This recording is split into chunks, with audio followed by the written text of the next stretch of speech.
فاتحة.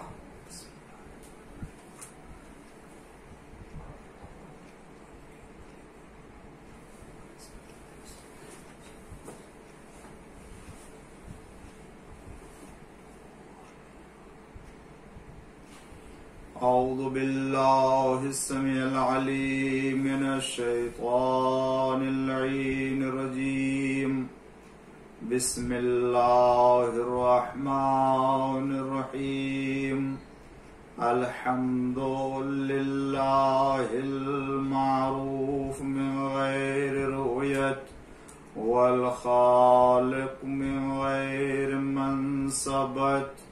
خلق الخلائق بقدرته، واستعبد الأرباب بعزته، وسعد العظماء بجوده. والصلاة والسلام والتحية والإكرام على البشير النذير السراج المنير، حبيب إله العالمين أبي القاسم محمد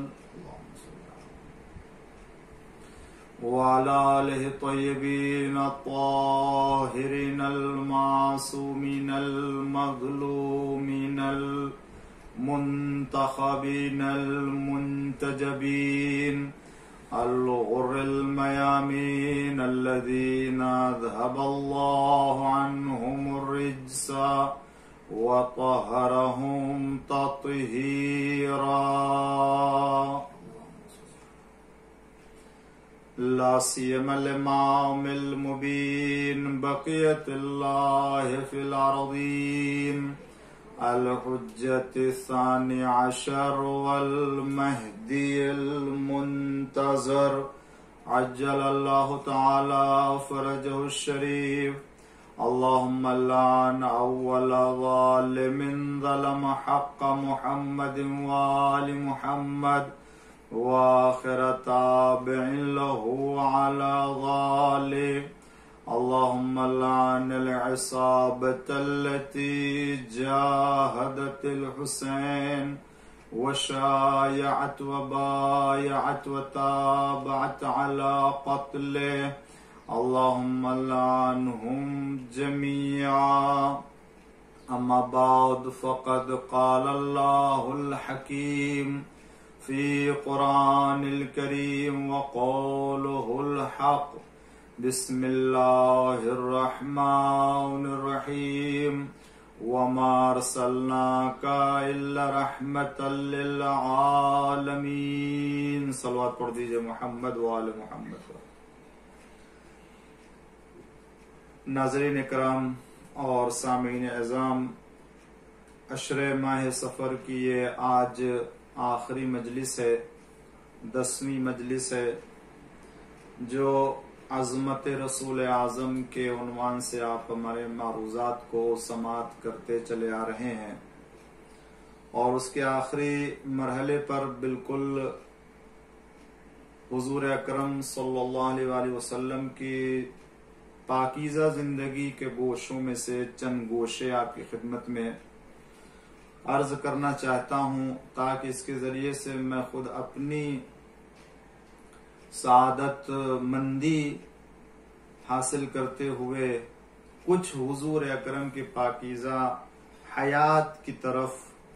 آپ لوگوں کی توجہ کرا سکوں، اور اس سے شاید حضور اکرم کی عظمت میں، معرفت میں ہمارے دلوں میں اضافہ ہو جائے، تو یہ ہم سب کے لیے سعادت کا سبب بنے گا آخرت کے دن. اور قبل اس کے کہ میں اپنے بیان کو شروع کروں، آپ تمام لوگوں سے گزارش ہے کہ یہ مجلس چونکہ جن بانیان مجالس کی طرف سے یہ مجلسیں منعقد کی گئیں، میں چاہتا ہوں کہ آپ حضرات ایک بار سورہ حمد اور 3 بار سورہ توحید کی تلاوت فرما کر کے بانیان مجلس کے جو خاندان میں مرحومین ہیں، ان تمام مرحومین کو ہدیہ کر دیں اور تمام مومنین اور مومنات کو بھی ہدیہ کر دیں۔ بسم اللہ الرحمن الرحیم الرحمن الرحیم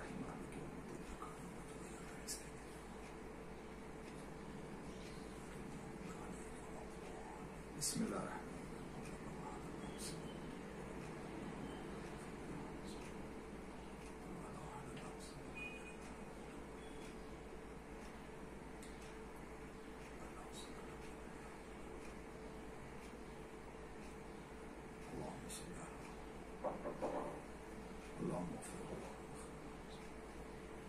آپ حضرات مل جل کر کے ایک اور محمد و آل محمد علیہ الصلوۃ والسلام پر صلوات پڑھیں۔ پیغمبر اسلام کے لیے پروردگار عالم نے فرمایا کہ میں نے آپ کو عالمین کے لیے رحمت بنا کر کے بھیجا۔ پیغمبر کی ذات گرامی عالمین کے لیے کیوں کر رحمت رہی اور کس طرح سے رحمت آپ کی ذات مبارک بنی ہے، اور کس طرح سے ہم تصور کر سکتے ہیں کہ حضور اکرم کی ذات گرامی تمام کائنات کے لیے رحمت۔ اب دیکھیں خداوند عالم کی نعمتیں جس طریقے سے تمام انسانوں کے لیے ہے، مگر اس نعمت کا احساس، اس نعمت کی قدر نہیں کرتے اور اس کا شکر نہیں بجا لاتے، تو پروردگار عالم کے عطا کرنے اور اس کے فضل میں کوئی کمی یا اس کے لطف میں یا اس کے رحمانیت میں کسی طرح کے کوئی سوال نہیں کیا جا سکتا، اور اس کی رحمت اور اس کی برکتیں اور اس کا فضل ہر ایک کے لیے عام ہے۔ اسی طریقے سے پروردگار عالم نے اپنے نبی کو لوگوں کے لیے رحمت بنا کر کے بھیجا کہ وجود مبارک حضور اکرم کا اللہ تعالیٰ کے فضل اور کرم کا ظرف قرار پایا، اور لوگوں کو جو کچھ مل رہا وہ وجود حضور اکرم صلی اللہ علیہ وسلم کی بنا پر۔ یہ خود ایک رحمت ہے کہ اگر اللہ کے لیے وجود مبارک پیغمبر اسلام نہ ہوتا تو وہ کسی اور کو بناتا، مگر پروردگار عالم نے جسے ظرف بنایا ہے اور اپنے فیض کے پہنچنے کا ذریعہ قرار دیا ہے وہ حضور اکرم کی ذات گرامی ہے۔ یہ خود ایک رحمت ہے عالمین کے لیے، حضور اکرم کی ذات گرامی کے لیے، کہ آپ کی ذات لوگوں کے لیے فیض کے پہنچنے کا ذریعہ ہے۔ تو یہ انسان اگر احساس کرے تو خود یہ ایک شکر کا موجب ہوگا، اور پروردگار عالم کی نعمتوں کے مقابلے میں اس کے شکرانہ ادا کرنے کا سبب قرار پاتا ہے۔ رسول اللہ صلی اللہ علیہ وسلم کے ذریعے سے ہدایت پانا، رسول اللہ صلی اللہ علیہ وسلم کے ذریعے سے کفر اور ضلالت کی وادی سے نکل کر کے راہ صراط کو قائم ہونا، یہ خود عظیم رحمت ہے۔ رسالت مآب صلی اللہ علیہ وسلم کے نسل سے آپ کے جانشین کا ہر زمانے میں ہونا، یہ رحمت رسالت مآب ہے کہ اگر اس کی نسل کا ہر زمانے میں کوئی جانشین نہ ہوتا تو دین کی طرف رہنمائی کرنے والا کون ہوتا۔ یہ مسلسل ان کی رحمت ہے کہ جو عالمین کے لیے۔ مگر دیکھیں آپ کی ذات مبارک آپ کے زمانے میں اور آپ کے دور کے لوگوں کے لیے کس طریقے سے رحمت، برکت اور صاحب سعادت زندگی گزاری، لوگوں کے لیے سعادت کا سبب کس طرح سے قرار پائی۔ یہ یاد رکھے عزیزان گرامی، ہمارے پیغمبر حضور اکرم صلی اللہ علیہ وسلم اخلاق کے بلندی کے اوپر ہے کہ کسی اور کا اخلاق دنیا میں نہیں ہو سکتا اور نہ رہا ہے۔ خدا نے آپ کے اخلاق کی تعریف کی کہ انک لعلی خلق عظیم، آپ اخلاق کے بلند ترین منزل کے اوپر ہیں۔ پھر اس کے بعد فرمایا اللہ تعالیٰ نے وَلَكُمْ فِي رَسُولِ اللَّهِ أُسْوَةٌ حَسَنَةٌ، تمہارے لیے رسول اللہ کی ذات میں اسوہ حسنہ ہے۔ تو ہر زندگی کے ہر موڑ اور ہر پہلو اور ہر جہت سے اگر ہمیں کسی کو ماڈل بنانا ہے تو حضور اکرم کی ذات گرامی کو بنانا ہے، کہ آپ کی زندگی انسانوں کے سامنے بلکہ جانوروں کے لیے، حیوانوں کے لیے، بلکہ کمال اور شرافت کے ہر خیر اور ہر منزل پر اگر آپ کسی طرح کی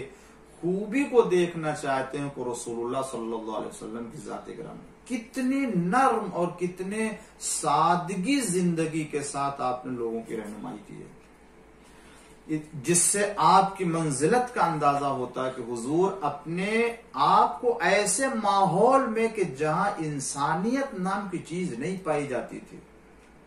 جہالت، گمراہی، تاریکی، گناہ، غرور، نخوت، خود پسندی، حسد، انتقام، جنگ، یہ چیزیں عام رہی ہوں، اس ماحول میں ایسا نبی اور اپنے اخلاق کے ذریعے سے لوگوں کے درمیان بلکہ لوگوں کے دلوں میں جگہ بنا لینا، یہ کسی اور کے بس کی بات نہیں ہے، یہ فضیلت اور شرف اور کمال کی بلندی پر فائز رہنے والے اور اس کے عظمتوں پر کی بلندی کے اوپر قائم رہنے والے اور فائز ہونے والے ہی کا کام ہو سکتا ہے۔ جلدی میں آج کی مجلس میں 2-4 باتیں عرض کرنا چاہتا ہوں حضور اکرم کی زندگی سے متعلق۔ آپ دیکھیں آپ اپنے دور میں کتنی سادگی، کتنے تواضع، کتنے انکساری، کتنے خاکساری سے پیش آتے تھے۔ آپ اپنی زندگی میں عام لوگوں کی زندگی اور ان کی حالت کی رعایت کرنے میں کس قدر آپ اہمیت دیتے تھے اور لوگوں کی عزت اور ان کے جو وہ حالت کو اور انسان کو شرف اور ان کو ایک عزت اور سعادت سے ہمکنار کرنے کے لیے ہمیشہ کوشاں رہتے تھے۔ پیغمبر اسلام صلی اللہ علیہ وسلم نے دین پھیلایا تو سختی کے ساتھ نہیں پھیلایا، اسلام پہنچایا تو شدت کے ساتھ نہیں پہنچایا، اسلام کی تعلیمات کو عام کیا تو کسی سزا دے کے یا کسی طرح کی طاقت اور زور کا استعمال کر کے نہیں، بلکہ اخلاق کا مظاہرہ کر کے، لوگوں کے ساتھ مروت سے پیش آ کر کے، لوگوں کو عزت دے کر کے، لوگوں کے حقوق کی رعایت کرتے ہوئے آپ نے اسلام پہنچایا اور لوگوں کو اپنے اسلام کی تعلیمات سے آشنا کرایا ہے۔ آپ ہرگز بلکہ اسلام لانے سے پہلے ہو یا اسلام لانے کے بعد ہو کسی انسان کو یا کسی مسلمان کو کسی طرح سے نہ اسلام کے نام پر نہ اسلام کے علاوہ کسی اور نام پر کسی کو آپ بیجا تکلیف میں مبتلا نہیں کرنا چاہتے تھے، اور نہ چاہتے تھے کہ کوئی اسلام کے نام پر، اسلام کی تعلیمات کے نام پر یا عبادت کے نام پر یا کسی اور طریقے سے کسی مسلمان کو کوئی اذیت دی جائے اور وہ اسلام کی تعلیمات سے متنفر ہو جائے اور اسے نفرت ہونے لگے۔ اس لیے کہ خود اسلام دین خوبصورتی ہے، اسلام دین فطرت ہے، اسلام دین سہل ہے، آسان۔ خود رسول نے فرمایا ہے میں دین آسان اور سہل شریعت کے ساتھ بھیجا گیا ہوں۔ ایسا نہ ہو کہ کوئی اسلام کو اپنے لیے سختی کا سبب بنا لے یا کوئی اسلام کے قانون کے اوپر یا اسلام کے اصول کو ایسا پیش کرے کہ اسے احساس ہو کہ ہم کس دین کو اختیار کر رہے ہیں۔ عام لوگوں کے حال کی رعایت ہمیشہ کرتے تھے۔ حضور اکرم صلی اللہ علیہ وآلہ وسلم سے جناب معاذ بن جبل روایت کرتے ہوئے فرماتے ہیں، وہ کہتے ہیں کہ رسول اللہ نے مجھے یمن بھیجا کسی کام کے لیے، اور ظاہر سی بات ہے جب کوئی نمائندہ جاتا تھا تو وہاں کے دینی معاملات اور مذہبی معاملات اس کے سپرد ہوتے تھے، نماز ہے، جماعت ہے، احکام ہے، قرآن ہے، تفسیر ہے، دیگر اس کو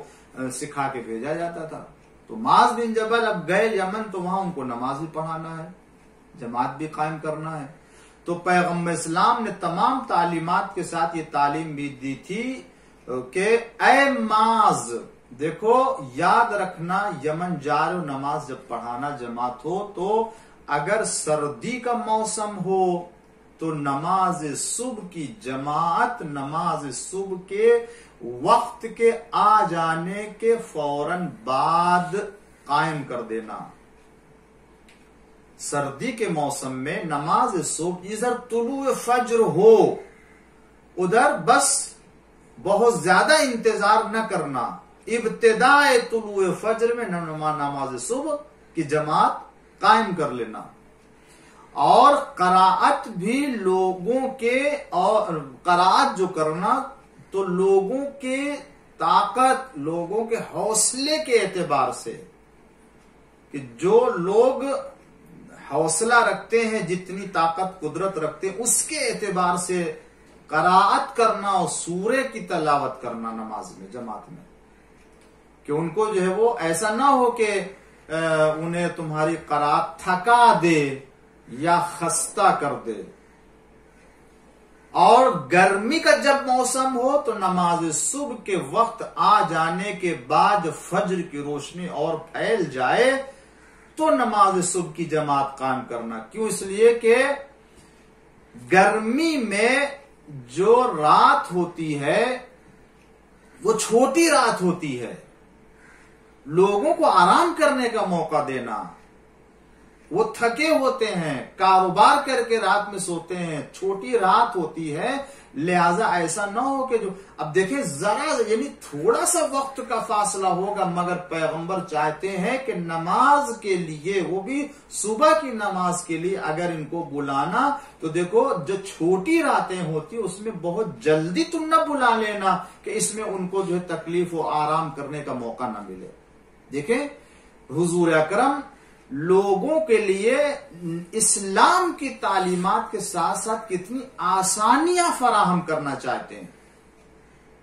انہیں اپنی ضرورت پوری کرنے دینا، راحت آرام کرنا چاہتے تو ان کو سو لینے دینا، اصل کو سونے میں کمی نہ ہونے دینا، مگر ایک طرف نماز جماعت بھی ضروری ہے، صبح کی نماز بھی ضروری ہے، تو اس میں جہاں تک چھوٹ دی جا سکتی ہے اتنی چھوٹ دے دینا، سختی نہ ہونے پائے ان کے لیے۔ یہ حضور اکرم کا دستور رہا ہے، آپ کے شریعت کے حصے میں سے ایک حصہ رہا ہے کہ آپ اس طرح کی تعلیم دیتے تھے۔ یہی معاذ بن جبل تھے، جب ایک مرتبہ نماز پڑھا رہے تھے، کھڑے ہوئے تو ایک مزدور بیچارہ دن بھر کا جو ہے وہ تھکا ماندہ ہوا، جس نے دن بھر کھیت میں یا باغ میں پانی دیا تھا، اور وہ آیا تھکا ہوا تو معاذ بن جبل کو دیکھا نماز پڑھ رہے ہیں تو ان کے پیچھے کھڑے ہو کے نماز پڑھنا شروع کر دیا۔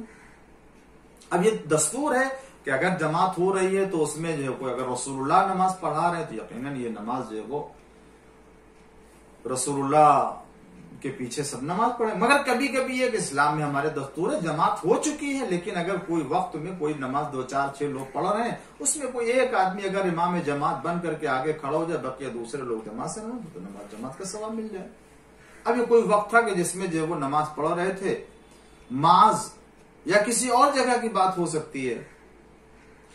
تو وہ شخص آیا اور وہ آ کے معاذ بن جبل کے پیچھے کھڑا ہو کر کے اس نے جماعت کی نماز شروع کر دی، اقتدا کی۔ اب جب اس نے اقتدا کی تو معاذ بن جبل جو نماز پڑھا رہے تھے انہوں نے سورہ بقرہ کی تلاوت شروع کر دی، سورہ بقرہ کی جو سب سے طولانی سورہ ہے، سورہ بقرہ قرآن کریم کا۔ اب ظاہر سی بات ہے سورہ بقرہ جب شروع ہو جائے تو اب یہاں تو ہم لوگوں کو ہو سکتا ہے کوئی شروع کرے تو خبر نہ ہو، اس لیے کہ اتنی آشنائی نہیں ہے سوروں سے کہ کہاں سے شروع ہوتی ہے، کیا الفاظ ہیں اس کے، مگر وہاں تو وہ سب جانتے تھے کہ کیا وہ سورہ بقرہ شروع ہو گئے، انتظار میں اب ختم ہو، سورہ بقرہ ختم ہونے کو نام ہی نہیں، لہٰذا وہ تھکا ماندہ بیچارہ مزدور آیا تھا، اس نے اپنی نماز فرادہ کی الگ کی جماعت سے، اور اس کے بعد اپنے فرادہ نماز پڑھ کے وہاں سے نکل گیا۔ جب وہ چلا گیا تو اس کی خبر معاذ بن جبل کو ہوئی کہ یہ نماز پڑھنے کے لیے آیا، میرے جماعت میں کھڑا ہوا، جماعت سے الگ ہو گیا اور چلا گیا نماز فرادہ پڑھ کے۔ تو وہ جب ملا تو اس کو بہت ڈانٹا معاذ بن جبل نے کہ تم نے نفاق سے کام لیا اور تم نے ہماری جماعت سے الگ ہو کے نماز پڑھی اور یہ کیا وہ کیا۔ ظاہر سی بات ہے انسان کو اس کا احساس ہو کہ ہماری توہین یا ہماری عدالت میں شک کیا۔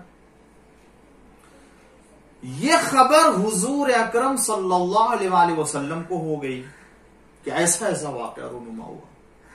تاریخ بتاتی ہے کہ اس واقعے کے سننے کے بعد پیغمبر اسلام کو اس قدر غصہ آیا، اس قدر غضب آیا کہ لوگ کہتے ہیں اس کے پہلے پیغمبر کو اس غضب کی حالت میں نہیں دیکھا گیا۔ آپ نے معاذ بن جبل کو بلایا، بلانے کے بعد کہا کہ اے معاذ، تمہیں خبر نہیں ہے کہ جماعت میں کیسے کیسے لوگ آتے ہیں؟ کیا تم کو احساس نہیں، خیال نہیں ہے کہ جماعت میں نماز پڑھنے والے کمزور بھی ہوتے ہیں، ضعیف بھی ہوتے ہیں، بوڑھے بھی ہوتے ہیں، کاروباری بھی ہوتے ہیں، ہر طرح کے لوگ ہوتے ہیں؟ تم کو اس طرح کے کام میں کہ جو اجتماعی طور سے کوئی کام کیا جائے اس میں سب سے کمزور اور ضعیف کے اوپر نگاہ کر کے اس کام کو انجام دو؟ تمہیں کیا حق ہوتا تھا کہ تم جو وہ لمبی سورہ کی تلاوت کر دو؟ کیا تمہیں چھوٹی سورہ نظر نہیں آ رہی تھی قرآن کریم کی؟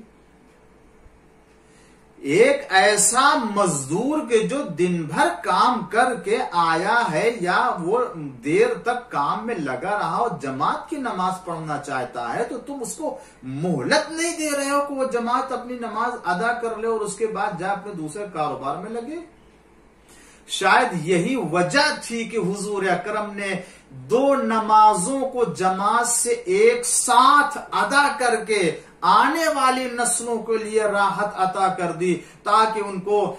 آنے والے زمانے میں الگ الگ نماز کے لیے الگ الگ اذان دے کر کے اپنا کاروبار بار بار چھوڑ کے آنا نہ پڑے۔ اسی لیے حضور نے اپنی زندگی میں ظہر اور عصر کی نماز، مغرب اور عشاء کی نمازوں کو ایک ساتھ ادا کر کے بغیر کسی عذر کے، بغیر کسی بارش کے، بغیر کسی سفر کے ادا کر کے بتا دیا کہ دیکھو، اگر تمہیں اس سے سہولت مل رہی ہو تو یہ بھی میری سنت ہے، اور اگر وقت ہے تم کو یہ کر سکتے ہو تو وہ بھی میری سنت ہے۔ ایک صلوات پڑھ دیجئے محمد وآل محمد پر۔ پیغمبر اسلام لوگوں کے حالت کی رعایت کرنا چاہتے تھے اور جانتے تھے، آپ لوگوں کو تکلیف نہیں دینا چاہتے۔ پیغمبر اسلام صلی اللہ علیہ وآلہ وسلم، اسی حوالے سے یہ بات بھی کہی جاتی ہے کہ جناب ابو ایوب انصاری یہ لوگوں کے حال اور لوگوں کے حقوق کی رعایت کرنا ہے، لوگوں کے ساتھ اس طرح سے پیش آنا ہے کہ لوگ آپ سے تکلیف نہ محسوس کریں یا لوگوں کا حق ضائع نہ ہو، لوگوں کو تکلیف نہ ہو ذرا بھی۔ جناب ابو ایوب انصاری ایک دن کھانا پکا کر کے لائے، اپنے گھر سے بنوا کے یا بنا کے، جو بھی پیاز اور لہسن ڈال کے اچھے سے غذا بنا کے پیالہ لا کے حضور میں حاضر کیا۔ اب جب وہ چلے گئے دوبارہ آئے تاکہ وہ پیالہ لے لے، حضور اکرم نے دیکھا کہ اس غذا میں پیاز بھی ہے، لہسن بھی ہے، اس کی مہک آ رہی ہے، وہ تو آپ نے اس سے نہیں تناول کیا، اور آپ جو اس کو اسی طرح سے، جو اب وہ ایوب انصاری نے دیکھا پیالہ بالکل اسی طریقے سے دستور تھا ہاتھ سے کھانے کا، تو اس میں اگر ہاتھ یا چمچہ جو بھی لگایا جائے تو ظاہر سے پیالے میں محسوس ہوگا کہ اس میں سے اتنا نکالا گیا، اتنا، جیسے ہی ٹفن یا کوئی برتن ظرف ہے آپ اس کو لے کے آئیے اسی طریقے سے واپس پتہ چلتا ہے کہ اس میں سے کچھ کھایا نہیں گیا ہے۔ تو بہت تعجب ہوا جناب ابو ایوب انصاری کو، حضور اکرم نے تناول نہیں کیا، عرض کی یا رسول اللہ آپ نے اس میں سے کچھ، پیغمبر نے فرمایا کہ تم نے یہ غذا پیاز اور لہسن ڈال کے بنایا ہے، اور میں وہ غذا نہیں کھا کے باہر جا سکتا ہوں، کیونکہ میں اجتماع میں، میں معاشرے میں لوگوں کے ساتھ اٹھتا بیٹھتا ہوں، میں لوگوں کے سامنے آتا ہوں، میں شرکت کرتا ہوں ان کے ساتھ، کہ میں نہیں چاہتا ہوں کہ اس کی بو سے انہیں تکلیف ہو، اذیت ہو۔ پیغمبر اسلام کی زندگی ایسی زندگی تھی کہ جو دوسروں کے چھوٹے سے حق اور چھوٹی سی عزت کا بھی خیال کرتے تھے، چاہے وہ اپنے لیے بڑی سی بڑی تکلیف ہی کیوں نہ برداشت کر لیں۔ ایسا نہیں ہو سکتا ہے کہ حضور اکرم اپنے فائدے کے لیے کسی کے حق کو ضائع کر دیں۔ دنیا کو حضور اکرم کی سادگی سے اور اس زندگی سے سبق لینا چاہیے کہ جو پیغمبر اسلام نے دنیا والوں کے سامنے پیش کیا ہے۔ کسی طرح کا کوئی حق ممکن ہے کہ آپ ضائع کر دیں کسی انسان کا یا کسی جانور کے لیے؟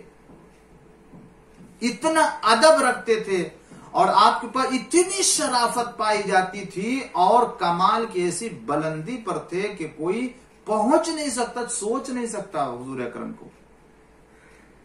بعثت سے پہلے کی زندگی یاد ہو. میں نے تفصیل سے آپ کے سامنے عرض کیا کہ بعثت سے پہلے کتنے صفات آپ کے اندر پائے جاتے تھے کہ ایک صفت بھی اگر کسی کے اندر ہو تو عظمتوں کی بلندی پر پہنچ جائے کہ اس کے اندر 20 صفتیں پائی جاتی ہیں. بعثت سے پہلے حضور اکرم صلی اللہ علیہ وآلہ وسلم جو ہے وہ بکریاں لے جاتے تھے. جس طریقے سے آپ جو ہے وہ تجارت کے لیے جاتے تھے تو اپنے یہاں جو ہے وہ اس زمانے میں دستور بھی یہ تھا اور اچھا شغل مانا جاتا تھا یہ بکریوں کو لے کے جانا جنگل میں بیابان میں جہاں گھاس ہے اور ہریالی ہے اور جانوروں کی چرنے کے لیے وہاں پر گھاس ہے. تو روایت میں ہے کہ جناب عمار یاسر تھے اس وقت, وہ بھی اس وقت زمانے میں مسلمان ہونے سے پہلے, کہہ لیجئے اسلام ابھی آئے بعثت سے پہلے کی بات ہے. تو حضور اکرم کے ساتھ وعدہ ہوا کہ فلاں جگہ جائیں گے کل کہ وہاں پر جو وہ گھاس اور بکریوں کے لیے جو وہ چارہ زیادہ ملے گا اور اچھی زمین ہے وہاں جو وہ. تو کہا ٹھیک ہے, اچھی بات. پیغمبر اسلام نے وعدہ کیا اور انہوں نے بھی وعدہ کیا, چلے وہاں پر. رسول اللہ دوسرے دن اس جگہ جہاں جانا تھا پہنچ گئے اپنے جانوروں اور حیوانوں کو لے کر کے, بکریوں کو لے کر کے. اور ابھی عمار نہیں پہنچے. تو جب رسول پہنچ گئے تو آپ نے یہ کیا کہ اپنے تمام جانوروں کو روک کے رکھا اور بلکہ جس جگہ سے ان کو اس بیابان میں وارد ہونا تھا اور وارد ہو کر کے ان کو گھاس چرنا تھا, آپ آگے کھڑے ہو گئے جانوروں کے جا کر کے کہ انہیں آگے نہ جانے دیا جائے اور ان کو اس میدان میں وارد نہ ہونے دیا جائے. اسی طرح سے ان کو روکے رکھا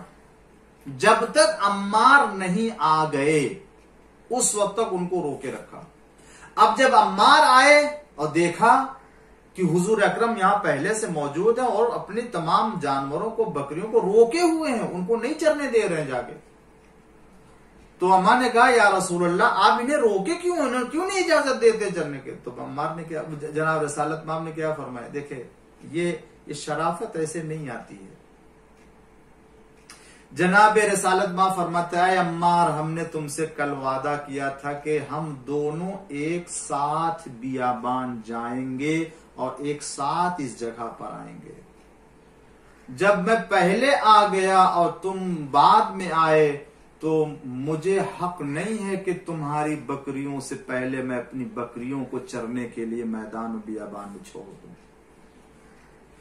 جو دین اور جو نبی کی تعلیم اس قدر عظیم ہو کہ وہ ایک جانور کے حق کے بھی ضائع کرنے کو تصور نہ کرتا ہو اور اجازت نہ دیتا ہو, کہ وہ اپنی بکریوں کو دوسروں کی بکریوں کے حق سے پہلے اسے حق دے دے, تو کیا وہ نبی کسی انسان کے مال چرا لینے, کسی انسان کے خون بہا دینے کی اجازت دے سکتا ہے؟ کیا وہ نبی کسی کی توہین کر سکتا ہے, یا وہ نبی کسی ایسے حق کو انجام دے سکتا ہے کہ جس سے کسی کے حق کی پامالی ہوتی ہو؟ خدا کی قسم اگر رسول کی صحیح سیرت اور رسول کو صحیح طور سے سمجھ لیا جائے تو پھر اسلام کو صحیح سمجھ سکتا ہے. جب اسلام کو صحیح سمجھ لے گا تو پھر کسی طرح کے اسلام کے بارے میں کوئی بدگمانی نہیں پیدا ہو سکتی. ایک صلوات پڑھ دیجئے محمد و آل محمد پر. حضور اکرم چاہتے تھے کہ اس طریقے سے لوگ پیش آئے. یہ ایک دوسرے کا حق تھا کہ جو آپ چاہتے تھے کہ انجام دے. آپ جب دوسروں کے ساتھ اٹھتے بیٹھتے تھے آپ اسی طریقے سے لوگوں کے ساتھ گھل مل کے بیٹھتے تھے. ایسا نہیں کہ آپ نبی رحمت تو ہے ہی ہیں, نبی رحمت بنا کے بھیجے گئے, افضل المرسلین بنا کے بھیجے گئے اور اولین و آخرین کے سردار بنا کے بھیجے گئے, تو آپ اپنے لیے کوئی الگ سے مقام یا کوئی الگ سے عزت نہیں. پیغمبر اسلام صلی اللہ علیہ وآلہ وسلم ایک سیاہ فام غلام کے ساتھ بھی جس طریقے سے وہ زمین پر بیٹھ جاتے تھے, آپ بھی ان کے ہمراہ زمین پر بیٹھ جاتے تھے. کون؟ رحمت للعالمین. آئے جو لوگ رسول اللہ صلی اللہ علیہ وسلم کو اپنی قوم کا بادشاہ اور دنیا کا بادشاہ کے عنوان سے تعارف کراتے ہیں اور پیغمبر اسلام کو معاذ اللہ ایک خونخوار یا معاذ اللہ بد اخلاق یا شہوت پرست کے طور سے تصور کر کے پیش کرتے ہیں، وہ دیکھیں وہ کس قدر سادگی اور کس قدر جو ہے وہ فروتنی اور خاکساری کے ساتھ زندگی گزار کے گیا ہے، اور لوگوں کو عزت کا اور لوگوں کو شرف کا اور لوگوں کو سعادت کا درس دے کر کے گیا تمہیں ایک انسان کے ساتھ کس طرح سے پیش آنا چاہیے۔ ایک سیاہ فام غلام کی طرح سے آپ زمین پر بیٹھ جاتے تھے، کھانا بھی کھانے کے لیے آپ بیٹھ جاتے تھے، کسی طریقے سے آپ اپنے لیے کسی امتیاز کے قائل نہیں ہوتے تھے۔ یہ ہر ایک کے بس کی بات نہیں ہے عزیزان گرامی۔ آج ہم کو بھی اگر ذرا سا کوئی مقام عزت شرف مل جاتا ہے، کوئی عہدہ مل جاتا ہے، تو ہم اپنے گھر کے نوکروں کو اپنے برابر نہیں سمجھتے ہیں۔ نوکر تو دور کی بات ہے، ہم اپنے شیعہ اپنے قوم کے لوگوں کو جو ہم سے حیثیت میں کم ہے ان کو اپنے برابر نہیں دیکھنا چاہتے کہ وہ ہمارے برابر بیٹھ کے کھانا کھائیں یا ہمارے برابر بیٹھ کر کے سفر کریں۔ پیغمبر سے بڑھ کے کسی کی کوئی وجود ہو سکتا ہے؟ اول مخلوق خدا نے مخلوقات میں، جن میں، انسانوں میں، ملک میں، فرشتوں میں، کسی میں اتنی بڑی مخلوق اور اتنا بڑا انسان نہیں پیدا کیا۔ وہ نبی دنیا میں آ کے غلام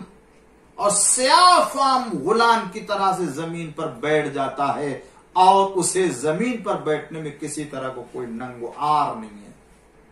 کوئی یہ نہ تصور کرے کہ حضور اکرم اتنی بڑی شخصیت بن کر کے آئے تو ان کے اندر کسی طرح کا کوئی، بلکہ آپ نہیں چاہتے تھے کہ کوئی کسی طرح سے کوئی عزت پا کر کے یا کسی طرح کی بلندی یا منصب پا کر کے اپنے اندر غرور پیدا کرے اور احساس برتری پیدا کرے۔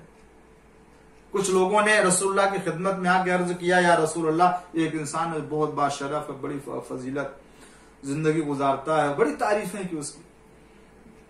بڑی تعریفیں کی۔ ایک دن وہ آ گیا اسی وقت،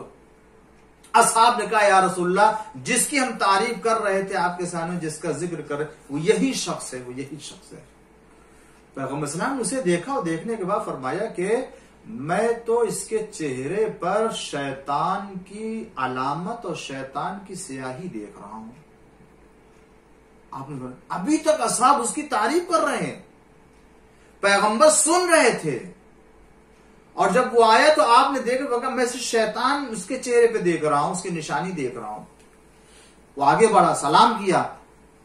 پیغمبر اسلام نے فرمایا کہ میں تجھے قسم دیتا ہوں، بتا، خدا کی قسم بتا، کیا جب تو آیا یہاں پر تیرے دل میں یہ خیال آیا یا نہیں کہ میں تمام لوگوں سے سب سے بہتر ہوں، میرے برابر لوگوں میں کوئی بھی نہیں پایا جاتا ہے؟ یہ تم نے سوچا یا نہیں سوچا؟ کہاں یا رسول اللہ ایسے ہی ہے جیسے آپ نے کہا۔ اللہ کا رسول کہہ رہا ہے کہ دیکھو اگر کسی کے دل میں بھی یہ بات آتی ہے کہ وہ میں سب سے بڑا ہوں یا میں سب سے اونچا ہوں، تو اس کا یہ خیال بھی درست نہیں ہے۔ چہ جائے کہ انسان بڑا خیال کر کے وہ اپنا کوئی ایسا مقام بھی حاصل کرے کہ جو احساس برتری جتانے والا ہے۔ پیغمبر فرماتے ہیں ایسا خیال شیطانی خیال ہوتا ہے، یہ اسلام کی تعلیمات کا حصہ نہیں ہو سکتا ہے۔ ایک سلوات پڑھ دیجئے محمد وآل محمد پر۔ پیغمبر اسلام صلی اللہ علیہ وسلم کی زندگی، جو عام زندگی میں صرف آپ لوگوں کو وہ گوشے بتا رہا ہوں کہ جو آپ عام لوگوں سے ملنے اور عام لوگوں کے ساتھ پیش آنے کا طریقہ تھا آپ کا۔ جناب انس بن مالک حضور اکرم کے خدمت گزاروں میں سے تھے۔ 10 سالوں تک جناب انس بن مالک نے حضور اکرم کی خدمت کی، 10 سال تک ان کی خدمت میں رہے۔ انس بن مالک کہتے ہیں، کیا کہتے ہیں کہ کبھی ایسا نہیں ہوا، حضور اکرم کے ہمراہ 10 سال تک رہا، مگر کبھی بھی پیغمبر نے یہ نہیں فرمایا اے انس تم نے ایسا کیوں کر دیا اور ایسا کیوں نہ کیا، ایسا سے ایسا کیوں کیا اور ایسا کیوں نہ کیا۔ کبھی کبھی آپ نے ہمارے کام پر اعتراض کرتے ہوئے کسی طرح کی تندی یا کسی طرح کی سختی کا مظاہرہ نہیں کیا. میں نے اگر خطا بھی کی تو کبھی رسول اللہ نے مجھے ڈانٹا نہیں اور کبھی میرے لیے سختی نہیں کی ہے کہ اے انس تم نے ایسا کیوں کیا اور ایسا کیوں نہ کر دیا. یہ انس کہتے ہیں. کبھی سخت لہجے میں رسول اللہ نے ہم سے کلام نہیں کیا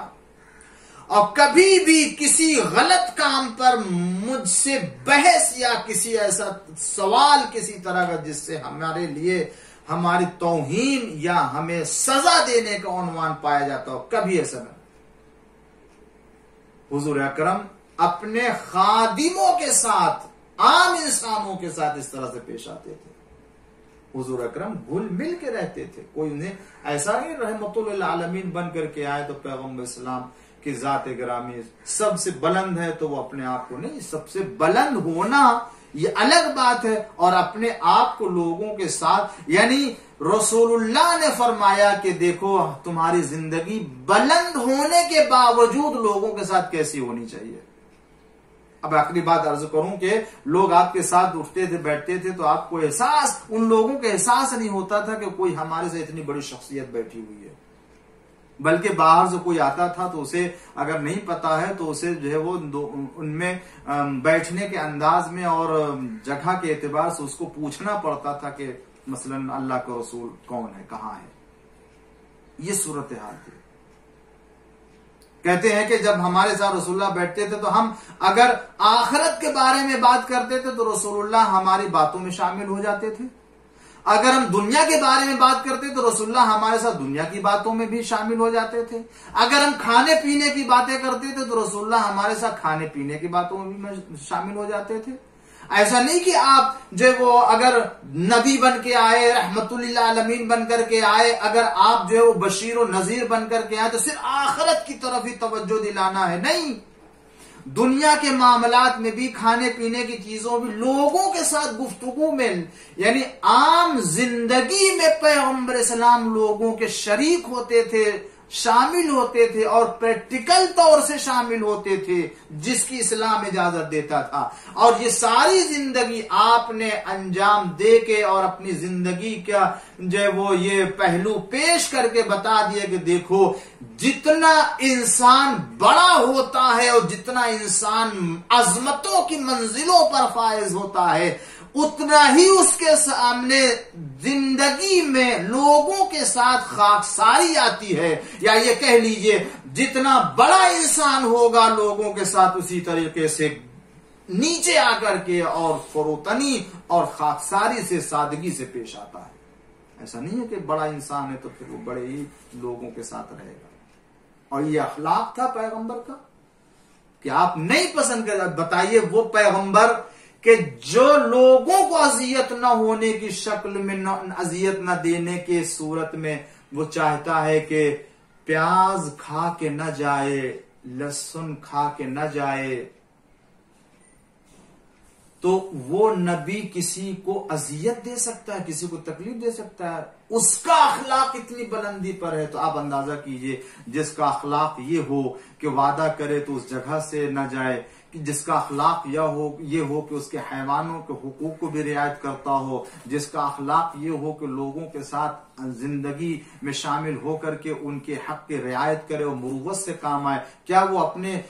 بزم سے, اپنے درمیان سے کسی کو بھگا سکتا ہے؟ آپ یاد رکھیں اگر وہ لوگوں کو اپنے پاس بٹھاتا ہے تو حکم خدا سے, اور اپنے بزم سے کسی کو اٹھا کے باہر کرتا ہے تو وہ بھی خدا کے حکم سے, اس لیے کہ یہ اللہ کا نبی ہے, اخلاق کی بلندی پر فائز ہے. اللہ نے جس کے اخلاق کی بلندی کی سند دے دی ہے, اگر کسی کو بلاتا ہے تو اخلاق ہے اور اگر کسی کو بھگاتا ہے تو بھی اخلاق ہوتا ہے. ایک صلوات پڑھ دیجئے محمد وآل محمد پر.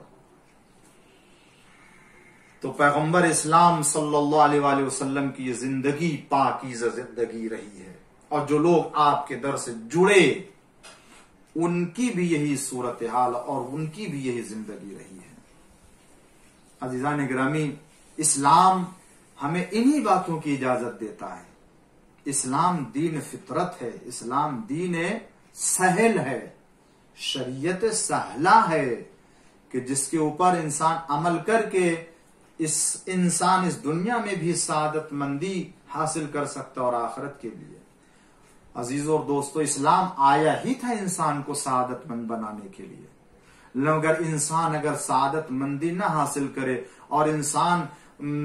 اگر بدبختیوں کی طرف جائے، اسلام کی تعلیمات پر عمل نہ کرے اور نبی کی تعلیمات کے اوپر عمل نہ کرے اور بجائے سعادت مندی کے بدبختیوں کو اپنے لیے خرید لے، تو پھر اس میں اسلام کا کوئی قصور نہیں ہے، اس میں نبی کا کوئی قصور نہیں ہے، اس میں نبی کے جانشین امام کا کوئی قصور نہیں ہے، خدا کی تعلیمات میں کوئی قصور نہیں. یہ ساری خطائیں، یہ ساری غلطیاں، یہ ساری کوتاہیاں خود انسان کی ہے کہ انسان نہیں حاصل کر سکتا، نہیں کرنا چاہتا. ورنہ وہ نبی کے جس نے لوگوں کو تعلیم دی کہ دیکھو لوگوں کے چھوٹے سے حق کو بھی ضائع نہ کرو. کیا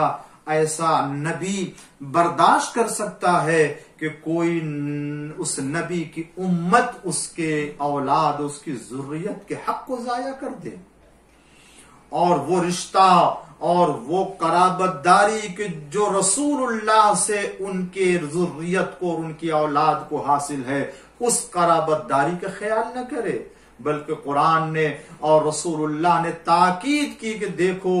میں تمہارے درمیان اپنے اہل بیت کو چھوڑ کے جا رہا ہوں، تم ان کی عزت کرنا، ان کے ساتھ حسن سلوک سے پیش آنا. ارباب عذاب، بس آج یہ آخری مجلس اور اس میں چند جملے فقرے ہیں جو مسائب کے آپ کے سامنے پیش کرنا چاہتا ہوں. آج سفر کی ماہ سفر کی 10 تاریخ گزر گئی ہے. اے ارباب عذاب، جانتے ہیں وہ سکینہ کے جس کو کربلا سے کوفہ، کوفہ سے شام اسیر کر کے لایا گیا تھا، ہاں زندان شام میں وہ بی بی انتقال کر گئی اور اس کی شہادت ہو گئی ہے. اے ارباب عذاب، جب اہل حرم کو اسیر کیا گیا ہے، جس زندان میں ڈالا گیا وہ زندان معلوم ہے کیسا زندان تھا. سید سجاد نے خود فرمایا کہ اسیری کی ابتدا سے لے کے انتہا تک ہمیں جتنی مصیبتوں کا سامنا شام میں کرنا پڑا کہیں اور نہیں، اور آخری مصیبت یہی بیان کی تھی، ہمیں ایسے زندان میں رکھا گیا تھا کہ جہاں دن کی دھوپ پڑتی تھی اور رات کی اوس اور کوئی سایہ نہ تھا، اور ہر وقت ہمیں خوف لاحق رہتا تھا، جہاں نہ کھانے کی چیزیں ملتی نہ پانی آتا تھا اہل حرم کو کہ اتنا وہ کھا کر پی کر کے وہ اپنی ضرورت کو پورا کر سکے. ہائے اسی زندان شام میں سکینہ پانی کے لیے تڑپتی رہی. اے ارباب عذاب، لیجئے وہ وقت بھی آتا. ایک دن ایسا ہوا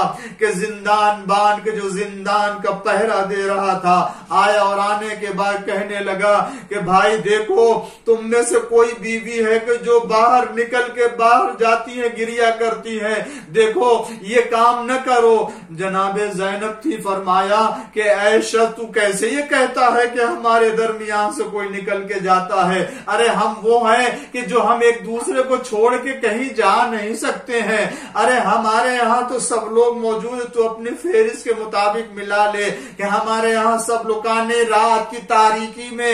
زندان سے نکل کے کوئی جاتا ہے جو روتا کا کیسے کہتا. کہنے میں نے آج رات میں ایک بیوی کو روتے ہوئے دیکھا جو ایسے تڑپ کے رو رہی تھی، میرا دل بھی پاش پاش ہو رہا تھا. ایک مرتبہ شہزادی نے فرمایا اے زندان بان، ارے وہ کوئی ہم میں سے بیوی نہیں ہے جو نکل کے جاتی ہے، بلکہ وہ بی بی میری ماں فاطمہ زہرا ہے کہ جو زندان کے چاروں طرف خود پہرا دیتی. ارے وہ میری مادر گرامی. ہاں زادارو، صرف یہ زندان شامی نہیں ہے. ارے میں کہتا ہوں جس وقت حسین 28 رجب کو مدینہ سے نکل رہے تھے، اب ماں کی لحد پر آئے تھے آخری وداع کے لیے اور رخصت ہوئے، اماں ہم آپ کی قبر سے جدا ہو رہے ہیں، تو عجب نہیں ماں نے آواز دی اے بیٹا حسین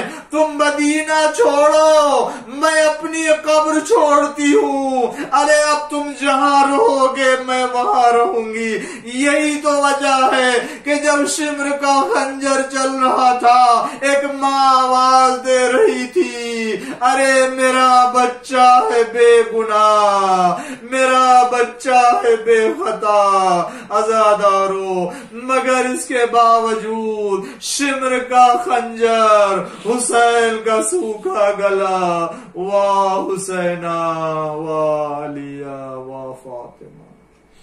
وَسَيَعْلَمُونَ الَّذِينَ أَيَّ مُنْقَلَبٍ يَنْقَلِبُونَ رضاً بقضائه وتسلیما لامر۔ پروردگارہ بحق الزہرا وابی وبال بنیہا والسر المستودع امام زمانہ کی ظہور میں تعجیل فرما۔ پالنے والے ہماری ان عبادتوں کو قبول فرما،